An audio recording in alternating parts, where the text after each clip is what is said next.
We're going to have John Ralston Saul come up and speak next. He's a longtime champion of freedom of expression. He was born in Ottawa. He's an award-winning essayist and novelist. He's had a great impact on political and economic thought in many countries. His works have been translated into, now depending on what source you read, there's different numbers, so I'm just going to say your works have been translated into almost 30 languages and in almost 40 countries. He got his, in 1972, he received his PhD at King's College in London, and in 1977, he wrote his first novel, Birds of Prey. But about that time, he was traveling regularly with guerrilla armies in Northern Africa and Southeast Asia. And it was during these travels that he happened to notice that some of his fellow writers were suffering from government suppression. He could write pretty much what he wanted, but not so of some of the other people that he met.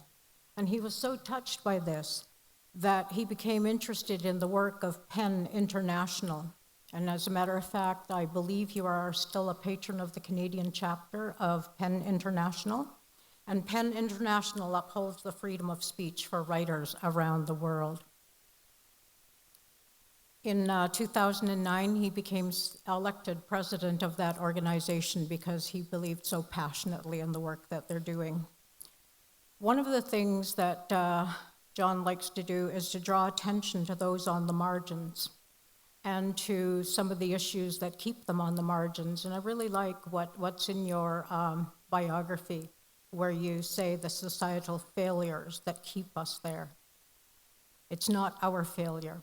It's the societal failures that set up those barriers that keep us from moving forward to being the people that we were meant to be, as Lee said, unconditional love.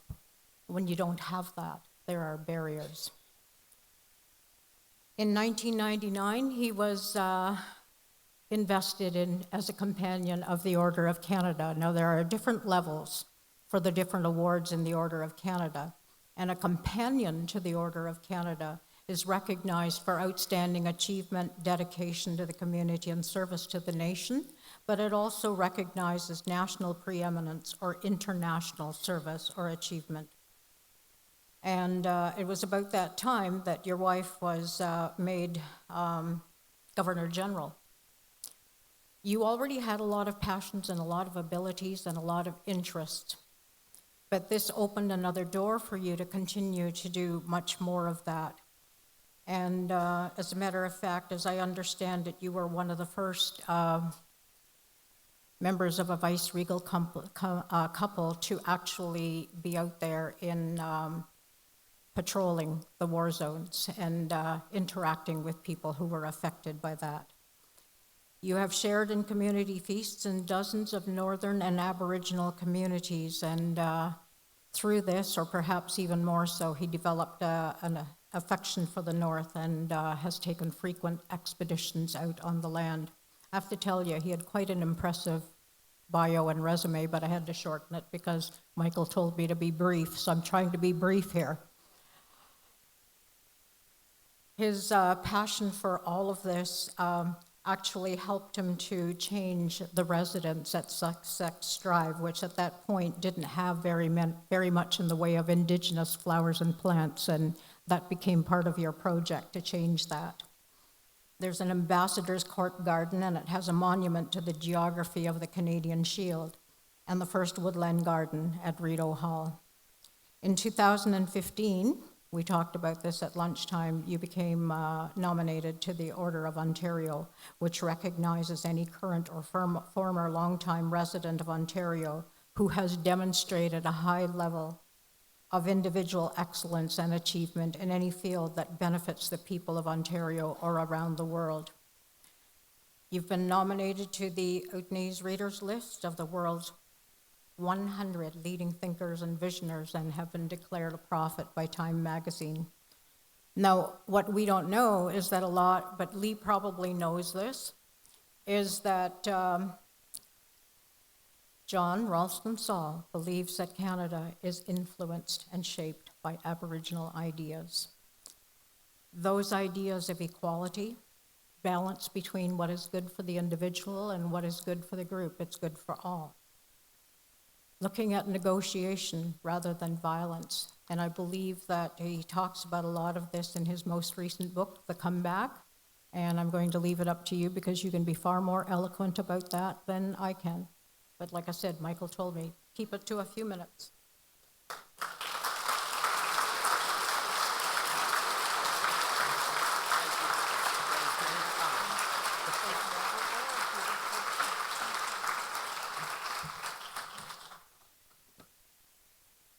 So like this one, just get rid of the. I said to Lee that if I went up there, I'm sort of left-handed dyslexic, I'd probably fall off. So it's better not to. First, it's a great honor to be here on Saugeen, Ojibwe, and Anishinaabe traditional territory, and the former home of the Chippewas of Nawash.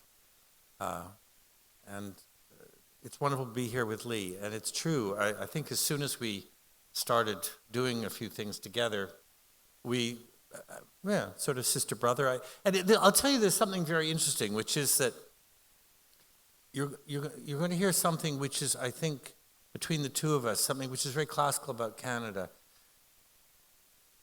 Lee speaking in a way for people who have been betrayed and in every possible way, not from the beginning, but let's say over the last 100 and something years, depending on where you were, and we're starting to get it right now, but it's a long way back. You noticed, I'm speaking to the non-Aboriginals here, you noticed how generous she was? You noticed how kind she was to you? Right? And you'll find that same tone in George Erasmus's Royal Commission. You'll find that same tone in Justice Sinclair's report. Imagine, why would Justice Sinclair and his commissioners be so nice to you and to me? Why should they be? Right? And so that tells you a great deal about an approach, an idea of belonging, an idea of inclusion. And I talked about this in A Fair Country, about how the idea of Canadian immigration and citizenship is entirely drawn from Aboriginal ideas of community and belonging. You can't take this is when the Canadian idea is applied properly, as opposed to misused. You can't take the Canadian idea of immigration and citizenship and find any sources for it in England or France or Germany, in Europe, and very few in the United States. There's an idea there about, oh, you're here, you're coming, well, we better bring you into our circle. Well, now that you're in our circle, let's figure out how we're going to live together. Where the hell do you think that idea came from? You know, it's not a... And so this kind of, not only, I think, niceness or kindness, which is unearned on our side, but the patience. What I think is astonishing is this idea of patience. Okay, you guys, using the word guys the way Canadians do, which means women and men. Very odd. I always have to explain that when I'm not in Canada. But anyway, okay, you guys, you got it wrong again. You're still being awful.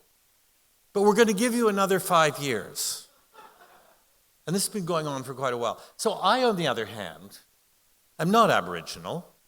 And I don't have to be so nice when I'm speaking to non-Aboriginals. So you'll notice that she's really nice to you and I'm not. And I'm not being nice to myself either. So and I don't have that sense of patience because I think we've overstayed our ability to act badly.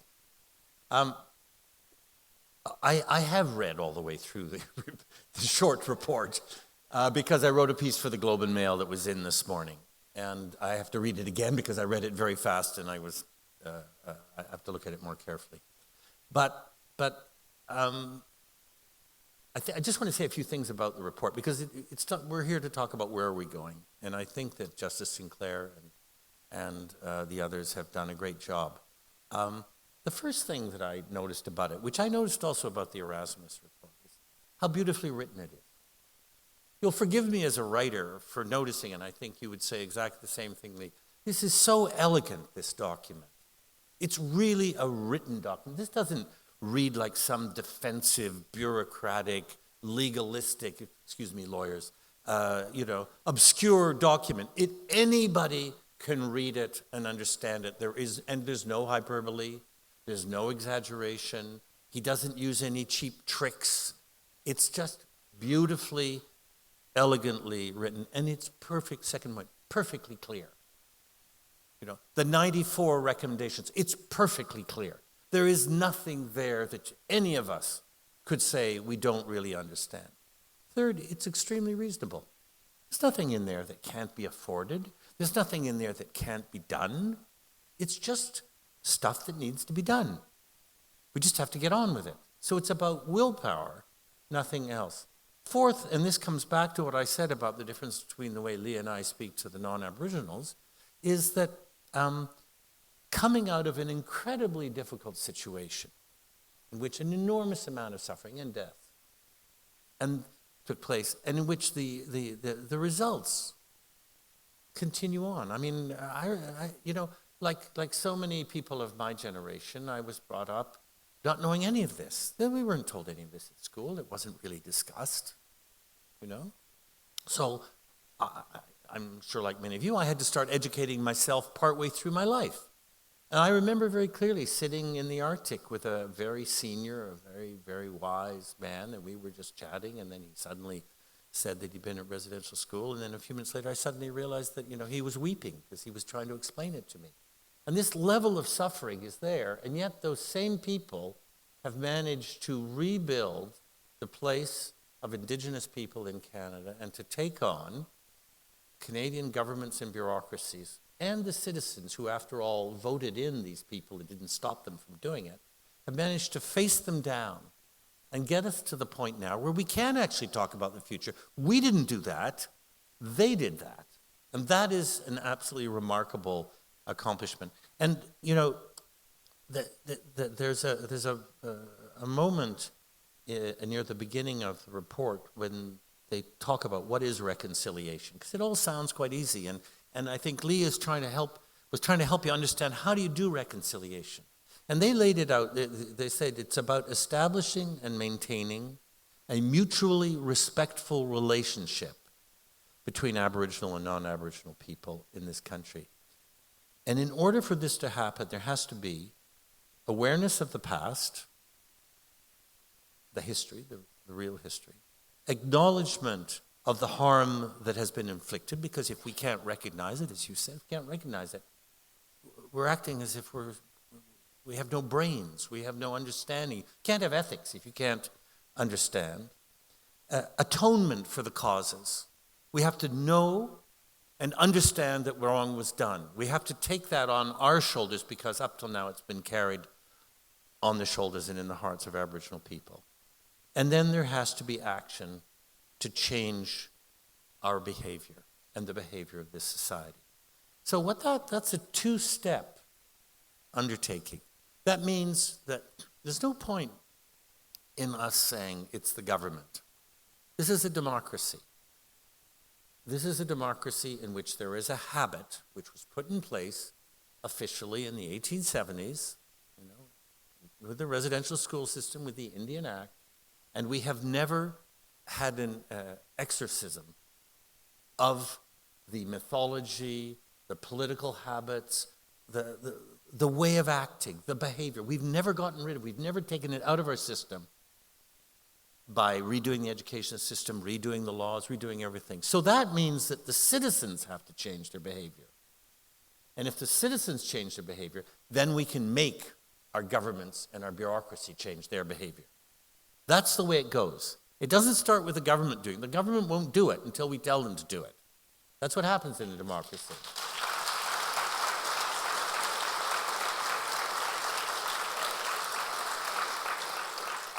And that means, as I keep saying, that there is only one fundamental building block. And I'm not making a patriotic thing in Canada, in our society, in this territory. There's only one fundamental building block which has not been addressed, and that is the role, the position, past, present, and future of Indigenous people in Canada by the established structures. We're just sort of rolling on. We've dealt with bilingualism. I'm in favor. We've got a lot of stuff for new Canadians. Not enough. I'm in favor. We've done healthcare. You know, we go through the list. Some of them are small. Some of them are big. But there's this enormous, enormous building block, the founding pillar of anything that this country could possibly be. The people who were not simply here, but who shaped what this place would become. The people who had an enormous influence on what's best about this place, which is what I talk about in this other book, A Fair Country. And we have not, those of us who are not Aboriginal, addressed not simply the wrongs that were being done, but what it means for the shape and being of this society. And we need to actually address that question. We have to say to ourselves, that is the single most important issue in Canada today. It's not the debt, for God's sake. It's not a nice little present of $200 off your tax bill, for God's sake. You know.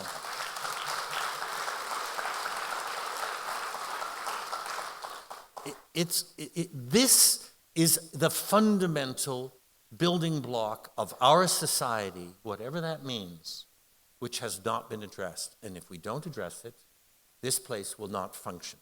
It cannot function if we don't get this right. And by saying getting it right, I don't mean that we tell anybody, that we that have to have that respectful relationship in order to figure out how this can work. And don't worry, people say to you, well, you know what, but I mean, what about ownership of land? And what about Constitution? All this stuff. You know, if you look at the Canadian Constitution, it makes absolutely no sense at all. The Canadian Charter of Rights gives absolute protection to individual rights and more or less absolute protection to group rights and doesn't explain how the two go together. There's nothing in this country which makes any sense from a traditional European legal point of view. So don't worry about that stuff. Really don't. We haven't even ever finished our Constitution. We're still negotiating it. As long as we're negotiating it, we're just fine. The day we finish, the country will probably fall apart. I mean, we do well with doubt and confusion. It helps us deal with complexity. So I think that one of the things that will come out of this whole re-examination of ourselves and figuring out how to have this relationship with the people who are from here in a way that we would like to be from here, and I think you heard the generosity that we are from here. And in the great Delgamet decision, the Chief Justice at the very end of it, in great, very elegant writing, again, the Chief Justice said, let's face it, we're all here to stay. So we have to figure out how to live together. But in that process, it may well be that the structures of the country will be changed radically. It may well be that it won't be easy for the Prime Minister of Canada to explain to the Prime Minister of England or France how Canada works. But he can't explain it now anyway. I mean, I'm not talking about him. I'm talking about, I mean, I can tell you that I spent a lot of time in Europe for various reasons, and I've tried over the decades to explain how Canada works to the French and the English. They have no idea what I'm talking about. I try to explain how immigration works. I try to explain the role of Indigenous people. I try to explain the role, how asymmetric federalism, their eyes glaze over. They don't know what you're talking about. They don't need to. We're out there on a limb inventing a whole new way of running a society, of functioning as a society. And this actually is perhaps the most interesting part that was part of how we came together in the beginning after 1600, when, you know, dirty, lost, uneducated, smelly, whatever Europeans arrived and were saved for about 250 years by Aboriginal people. And we lost the way, and now we have an opportunity to get back on track in a very practical way. In order to get back on track, we have to deal with this question of the relationship. And we have had this explained to us thousands of times in the last, let's say, 150 years. I've read, I mean, Lee's read a lot more than I have. I'm sure many of you have read more than I have. Lenore Keisha-Device, who I haven't seen for a long time, it's great to see again, has probably read more than I have on these things. These amazing letters from chiefs, amazing addresses to public officials. I always make reference to the address of the chiefs of the interior of British Columbia to Wilfrid Laurier in 1910. one of the most beautiful and important philosophical documents written in this country, which is why it's not taught in any of our schools. You know, and I could give you a long list of the most important documents of Canada, none of which are taught, because we might suddenly realize we're interesting, which apparently people who are in power don't want us to know. But, you know, what is happening now could be very exciting for all of us.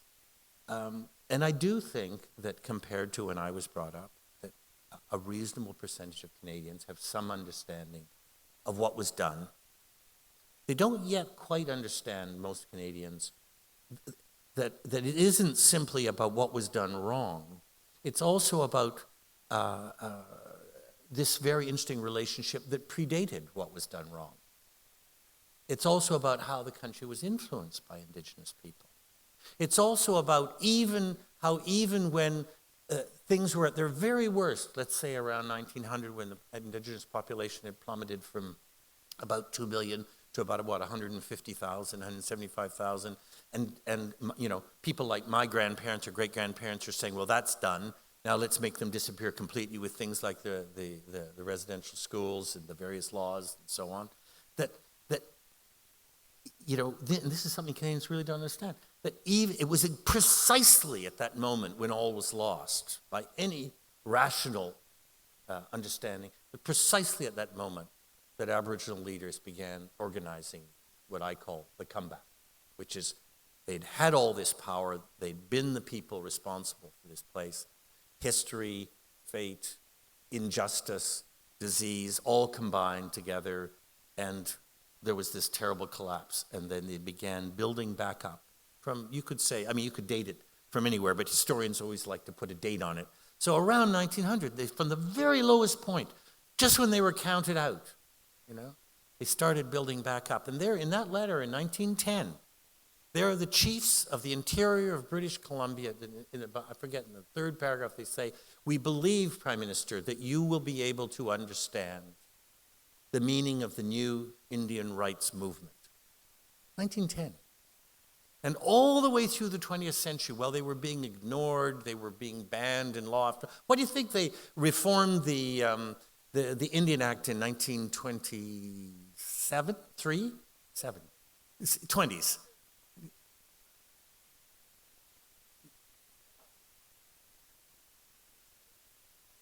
Yeah, I think it's 27, the one, where, you know, they were banned from hiring lawyers. Why do you think they banned them from hiring lawyers? I mean, at that point, there were only about 250,000 of them. Why do you think they banned them? Because they were on their way back. They were already starting to make demands that had legal implications, and so they wanted to stop it. So in other words, they weren't being hopeless. They weren't lost. They weren't giving up. So our government actually went out of its way and started to ban them from working their way back. And that lasted until about 1960, those sort of laws. So nevertheless, Canadians do know a lot more, and more of us know more. But we have to beware. This next step is very delicate. And I keep saying this. Don't think that the Truth and Reconciliation Commission or the murder of Aboriginal women or any kind of suffering or levels of suicide, that any of this calls for you to feel sorry for Aboriginal people. Tell me when I'm wrong here, Lee. Nobody that I know in the Aboriginal community is looking for sympathy. They don't want you to feel sorry for them. They want you to have a proper relationship of dignity.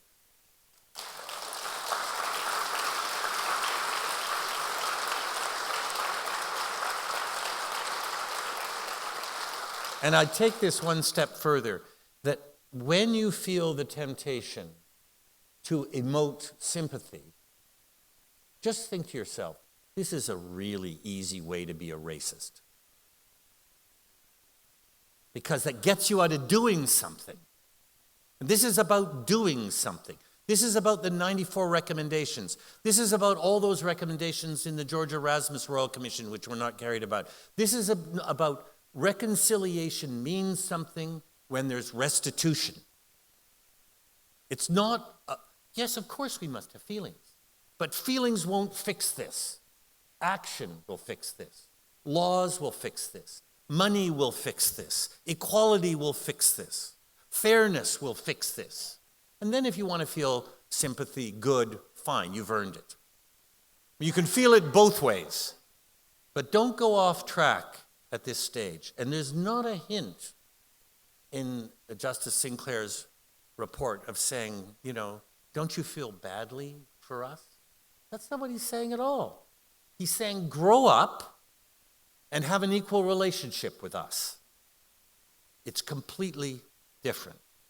And what's fascinating is that this report, when I read it, completely dovetails into the Royal Commission, the 1996 Royal Commission, which of course dovetails into the Berger Commission and dovetails into these thousands of letters and addresses and court cases and so on. I guess if we talk about where we're going, we have to admit to ourselves that even if we want it to change, there are real hurdles and barriers which remain in place. And those are those laws, those are those government attitudes, those are those sentences which are used, which are all part of the old way, and they're still there. And frankly, I'm a big supporter of government, but I have to admit that the Department of Indian Affairs is a core part of the problem. It has a culture. I mean, we are paying our taxes to fund one of the most expensive departments, which is completely non-transparent. We don't really know what they do with the money. And we know that when we look at areas where they have some responsibilities, we know that they're not spending the money properly. We only have to look at things like housing and education and clean water and so on. And these are government responsibilities, right? It's not about getting it free, as least as these things are paid for, one way or another, but they're not doing their job. When in Walkerton there was poisonous water and people started dying, we didn't say, well, you get your act together, and when you've got, the right elected officials and the right employees, and it's transparent, we'll come in and give you clean water. We didn't say that. We went in with full money and full services and cleaned up the thing, and then let the legal system deal with whatever was wrong with whoever did whatever wrong. It's two separate issues. So there is an enormous barrier in place, which is the Department of Indian Affairs. Enormous barrier. We have to be honest with ourselves about that. And there's a whole section of the Department of Justice which is nothing to do with justice, which is the department that's specialized in Aboriginal matters, where they spend apparently over $100 million of my money and your money. When I say your money, that's Aboriginal and non-Aboriginal money, right? They spend over $100 million of our money every year fighting Aboriginals in order to prevent them from getting justice.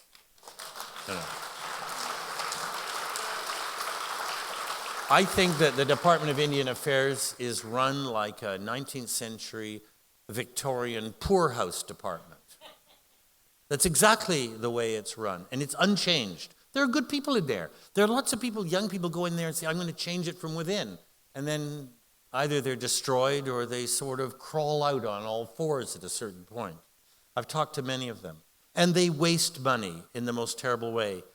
And I have to add to that the other enormous barrier is, and I don't simply blame the current government, but it has not changed under the current government, let's say that, which is that the Supreme Court of Canada has ruled clearly and repeatedly for 30 years on these issues. And for 30 years, the Canadian government has insisted on pretending that we don't have a Supreme Court and that these rulings have not been made. So what that actually means is that the government of Canada, your government, is the single biggest lawbreaker in the country.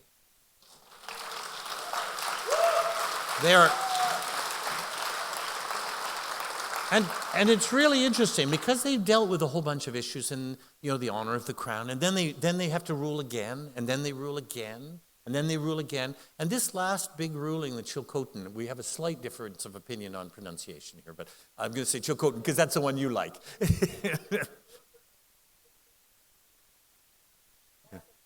Yeah.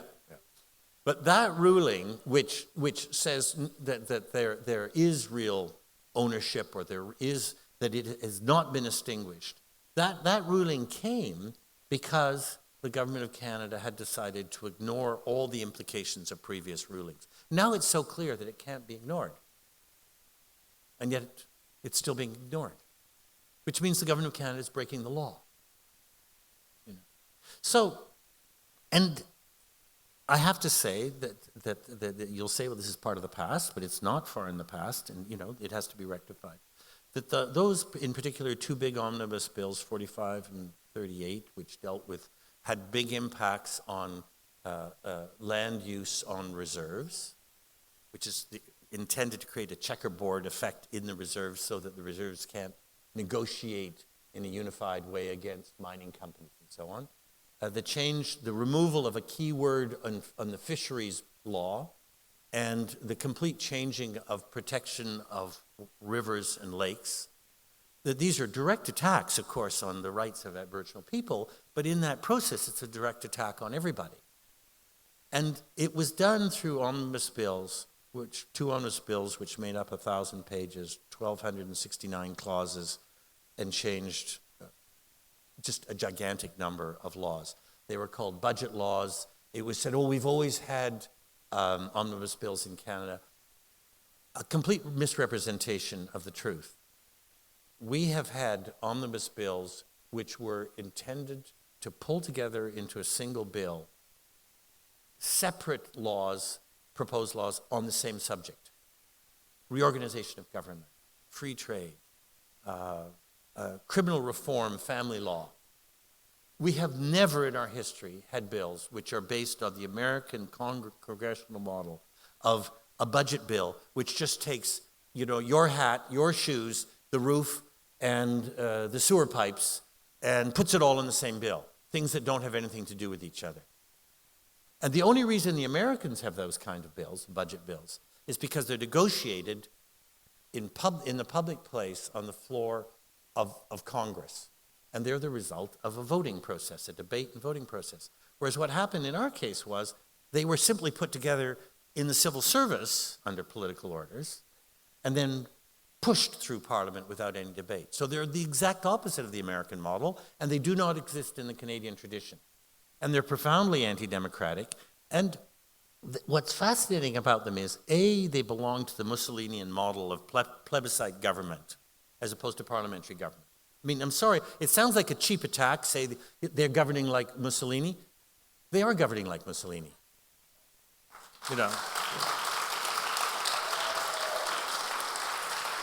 And which is to say, corporatism, which is to say, not acting according to the rules of parliamentary government. It's as simple as that. But what I find really fascinating, again, non-Aboriginals, is that the only people in this country who stood up and went into the streets in the middle of the winter, throughout the country, in the prairies, in Ottawa, in the cold places, Victoria, okay, but they did it, in Winnipeg, in Saskatoon, in Ottawa. They marched, they sat, they stayed out there for a long time. They were the only people were Aboriginal people, mainly young people. So a lot of young Aboriginal people will say, I don't even believe in the Canadian government system because of what it's done to me. That's all very well. They can say what they want. The fact is, they're the only people who had the guts to stand up and defend the system which we benefit from.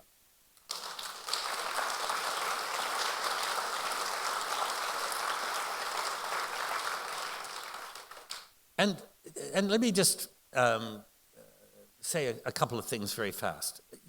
We have to be very careful not to be distracted. As you will know, was it last year? I think it was last year, a bill was introduced, which was, I think, called a transparency law, to find out, how that money was being spent and wasted on the reserves. You remember that bill? And then there were headlines about they'd found a chief who was making, X $100,000, about a tenth of what a bank president gets. And wasn't it a scandal? And they had to repeat it quite often because they only found one or two of them.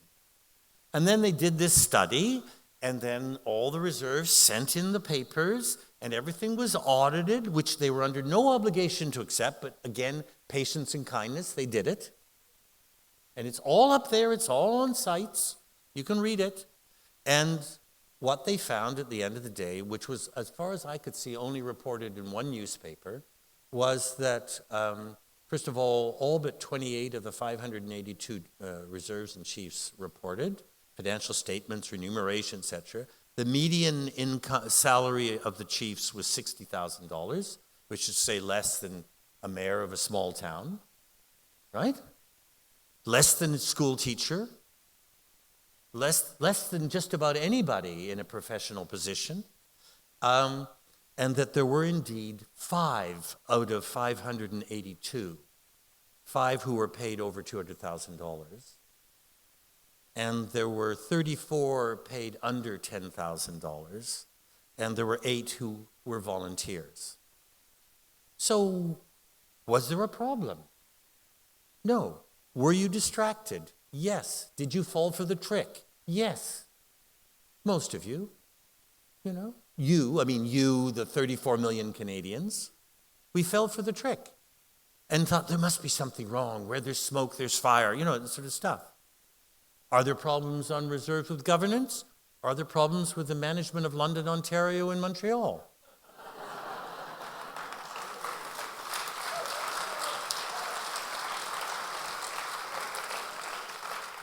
The other thing I want to, and Lee mentioned this, I want to say something about languages. It's about the future. And this is mentioned in the 94, it's there, which I think is so important.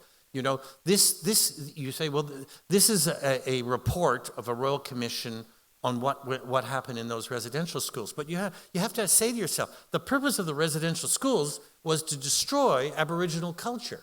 So it wasn't, the problem with residential schools wasn't, say, child abuse. That was an outcome of the problem. The problem was the intent, as clearly stated by John A. Macdonald in Parliament, and quoted by the Chief Justice when she used the term cultural genocide.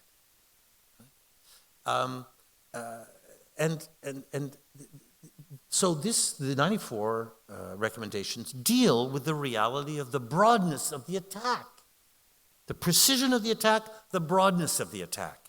And so one of the big issues is language.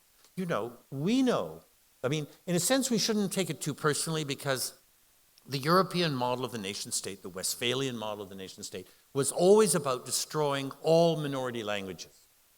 England, all those wars against the Irish and the Scots and the Welsh were about destroying the capacity of any minority people to have another language, another religion, another belief system, another mythology. France destroyed all minority languages, and the last remainders are to some extent Corsica, and there are a bit of remainders in the south around Occitan. So that is the Western method of the nation state. You destroy everything until you have one. Canada, we accepted 2, so that was a 50% or 100% improvement. But it set out to destroy all of the other cultures and languages. And we had once, I don't know what we think the number was, it was several hundred anyway languages, which were from, let's say, Canadian languages. I don't mean that in the nationalist sense, but from here languages. After all, I'm speaking a language which isn't from here. We've done something with it. I think we've made it more interesting. But it's not from here. We have still 58, according to the national chief, indigenous languages, Canadian languages. 45 of them are in danger. This is an era when languages are disappearing around the world. It's one of the worst eras that we know of in history for diversity of languages. Canada is one of the most egregious countries when it comes to not supporting and therefore encouraging the disappearance of its own languages. And right now, our government spends $9.1 million a year supporting 55 languages, which is to say nothing. We spend hundreds and hundreds of millions of dollars, rightly, on bilingualism, absolutely rightly, hundreds of millions of dollars on second language training for immigrants, new citizens, absolutely essential and rightly. It's not that what we're doing is wrong, it's what we're not doing that's wrong, which is to say those 55 or 58 languages are a essential part of whatever this place is. The fact that I don't speak them is beside the point. The point is that they come from here and they have something to say about what this place is. And when you lose one of them, you lose an understanding of this place. This is just an example. We have an obligation, not to say how that money will be spent, but to making sure that there is the money to be spent, not to protect the languages. This isn't a zoo. It's not a museum, but to actually strengthen the languages and expand the languages.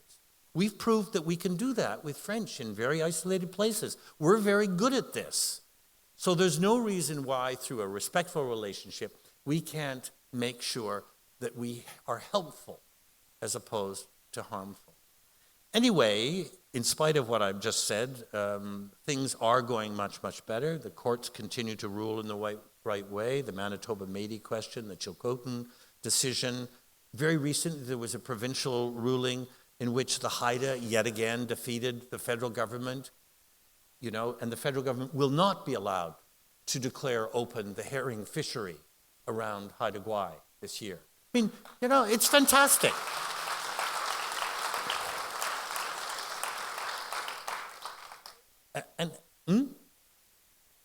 Yeah.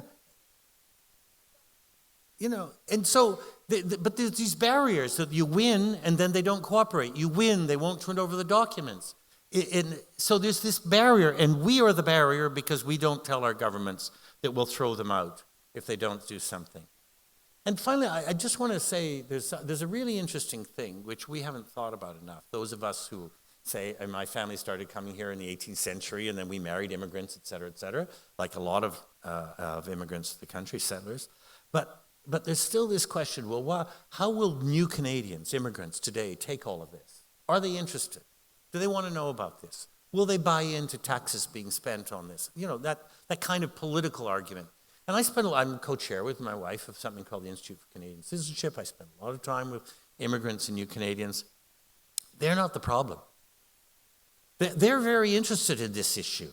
I'm always being asked by immigrants and new Canadians, what's this all about? They didn't tell us about this. I didn't tell them about this, people like me. There's a lot of commonality in the sense of suffering and so on. And they know that it's not the same. I mean, they know that the Indigenous people are not simply part of some multicultural landscape. They understand there's something essential there, and they're really curious about it. But of course, in order for us to deal with that, the education system has to be radically changed so that it actually represents the reality of the country. The road forward requires some fundamental rebuilding of struts, of important things that hold buildings up, like civilizations up. And one of them is the complete rebuilding of how we do education, how we teach literature, what's included in philosophy. Richard Atleo is a great Canadian philosopher. He's Hausa. His 2 books are fantastic. He's far more relevant to Canada than Immanuel Kant, if you'll forgive me for saying so. So we have to rethink what we're teaching and how we're teaching it. And we have to really, really think about how we include Indigenous Canadians, or rather immigrants and new Canadians in all of this. And I think an enormous amount of it turns around the narrative, around the story, around the myth. If you think that we're a nice outcropping of Britain and France, using English law and English parliamentary democracy, then all is lost. If you understand that, yes, of course, we have some of these things, and we've used some shapes of things, and there's a building to which people are elected, and they sit there, but we don't run it at all the same way the British run theirs. It has a completely different methodology to it. And our laws, a large number of members of the Supreme Court have told me that our laws have been heavily, heavily influenced over the centuries by Aboriginal law before we started denying it. So we have to really rework and rethink the story, the narrative, the myth. We've already succeeded in the world of art. I would say that, over 50% of the image that Canadians have of themselves comes from Aboriginal art. And then another, let's say 40 to 50%, and another 30 to something percent, the Group of Seven and Emily Carr, and then Bourgeois and Riopelle. And that's the visual mythology of Canadians through art. So it's already happened in the arts. It's already happening in novels and in plays, Thompson Highway, Joseph Boyden. It's remodeling the way we imagine ourselves. But politically and socially, we haven't done that job. And that's the really tough job, because that's where there are hundreds of thousands of people employed to maintain the old way of thinking about the country. So just let me finish by saying this. If we do nothing, or we do 30 out of 94, as Lee said, do you really think that we're going to make it through 2017 in some sort of excited hyperbole about the 150th anniversary of Canada without being ridiculed inside our own country by a large part of our own citizenship and ridiculed around the world? Everywhere I go now, within 10 minutes, whatever the conversation I'm having with people is, they say, tell me, what's happening in your country? What is this thing about, Indians? Or what is this thing about, natives? Why are you doing or not doing? We're not going to get away with it, I'm telling you.